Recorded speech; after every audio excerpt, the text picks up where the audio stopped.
Migration strategy का ये part 2 है। पार्ट 2 के अंदर ये बात होगी कि जो शॉर्टेज स्किल शॉर्टेज है उसके हवाले से ऑस्ट्रेलियन सरकार ने क्या कहा। इन्होंने ये कहा कि सबसे पहला इन्होंने कहा कि ऑलरेडी रिस्ट्रिक्टेड पाथवेज हुआ करते थे, यानी कि अगर आपका शॉर्ट टर्म स्किल लिस्ट में है तो उसके लिए परमानेंट रेजिडेंसी नहीं होगी। अब 100% परमानेंट रेजिडेंसी होगी किसके ऊपर? एम्प्लॉयर नॉमिनेटेड वीजाज के ऊपर, यानी कि किसी किस्म का ये नहीं सोचना पड़ेगा मेरी ऑक्यूपेशन में ये है कि नहीं है, वो आगे चल के आपको परमानेंट रेजिडेंसी के लिए आप एलिजिबल होंगे ही होंगे, इससे कोई फर्क नहीं पड़ता ऑक्यूपेशन आपकी क्या है।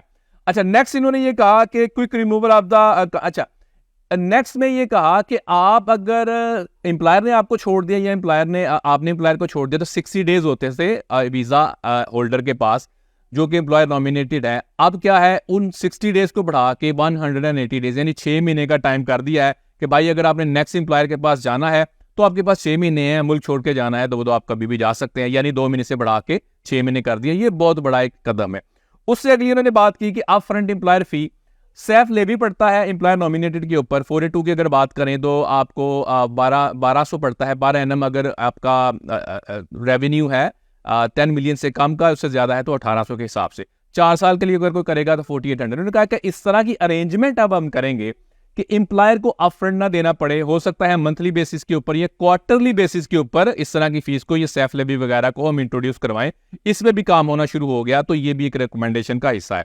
उसके अलावा वीजा एप्लीकेशन बैरियर्स की बात की कि अभी बहुत लंबा अरसा लगता है, कहा कि इसको स्टैंडर्ड टाइम्स के ऊपर ले आएंगे ताकि बहुत कम अरसे के अंदर वीजा ग्रांट हो जाए, ताकि बहुत लंबा एम्प्लॉयर को वेट ना करना पड़े।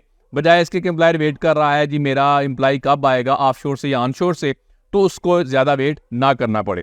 इसके अलावा उन्होंने ये कहा कि क्लैरिटी नहीं होती थी स्पॉन्सर के हवाले से। अगर लेट्स से एक वीजा एप्लीकेंट है, वीजा एप्लीकेंट गया, उन्होंने कहा किसी स्पॉन्सर ने मैं तुम्हें स्पॉन्सर करूंगा, अब इसको नहीं पता कि स्पॉन्सर के बाद अप्रूव्ड बिजनेस है नहीं है, या कोई गड़बड़ तो नहीं है उसके बिजनेस के साथ। इन्होंने कहा कि एक पब्लिक रजिस्टर हम बना देंगे। पब्लिक रजिस्टर में क्या होगा कि चेक किया जा सकेगा कि ये स्पॉन्सर अप्रूव्ड है या नहीं है, बैन तो नहीं हुआ हुआ, किसी किस्म की गड़बड़ तो नहीं है उसके साथ। इससे कॉन्फिडेंस आएगा और प्रोटेक्शन होगी वीजा होल्डर्स को।